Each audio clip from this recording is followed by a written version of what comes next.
$1.5 million. You know what that is? That is what I got someone approved for in less than 11 months by helping them to build 20 lines after removing their negative items. And we did this with merchandise cards, store cards, and subprime cards. And I actually have a whole video that breaks this entire thing down. The link is actually down in the description. It's this video right here where the title is approved for $1.5 million in less than 11 months, starting with 20 credit lines. It speaks for itself, right? Now, that's exactly what we're talking about today: merchandise cards and subprime cards. A lot of people don't like these, but hey, you know what? It's great to address debt to credit ratio problems, and it's great for building a credit history and making someone's profile look more attractive, right? So they can obviously go out and get the things that they really want to get approved for, a higher quality credit line, all right? But you got to start somewhere.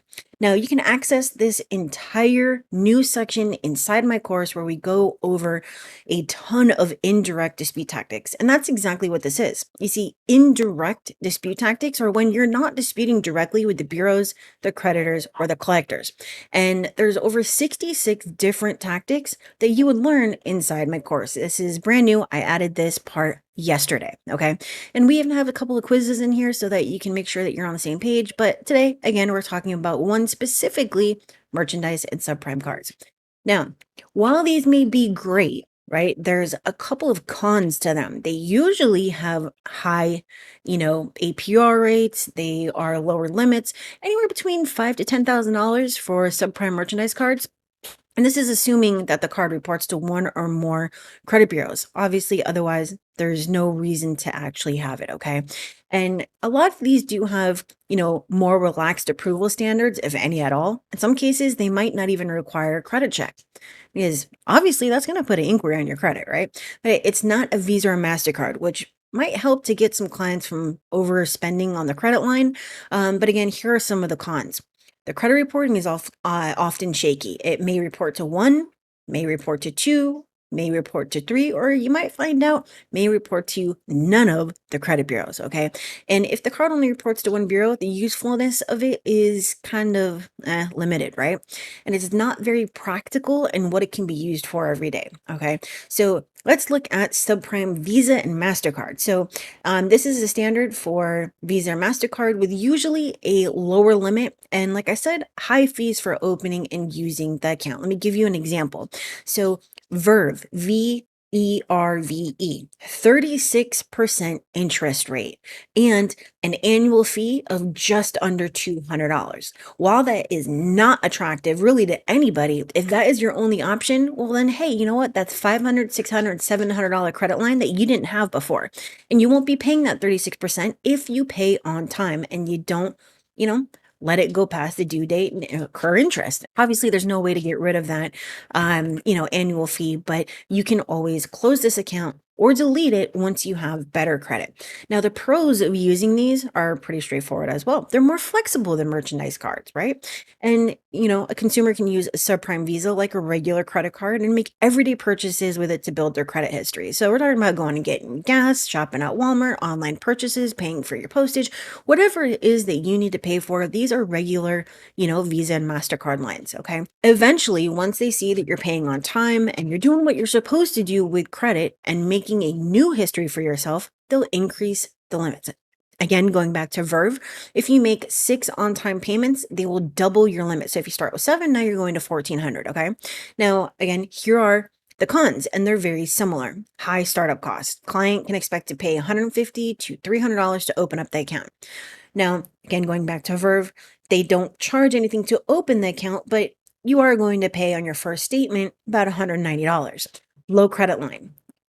What are you going to do? Is it 300? Maybe. 400? Maybe. I mean, it's either that or you just don't have credit. Sometimes you start with $200 on some of these accounts, okay?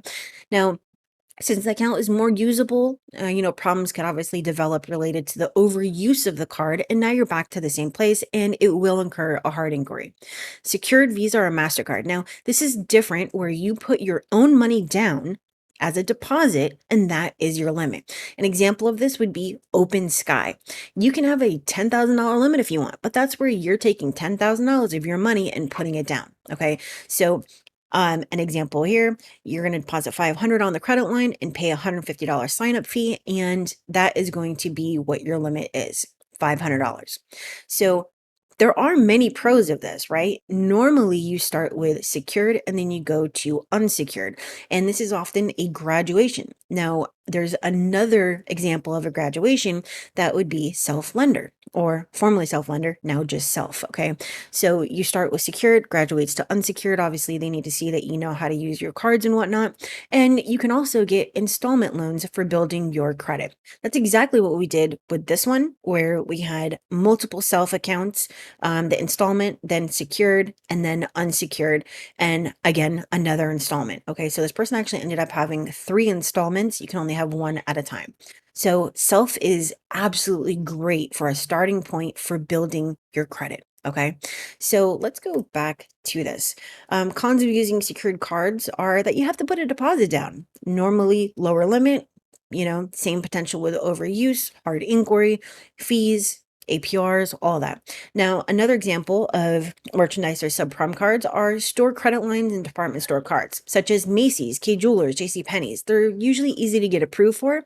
They don't have big sign up costs, and normally the range is like 2,000 to 5,000.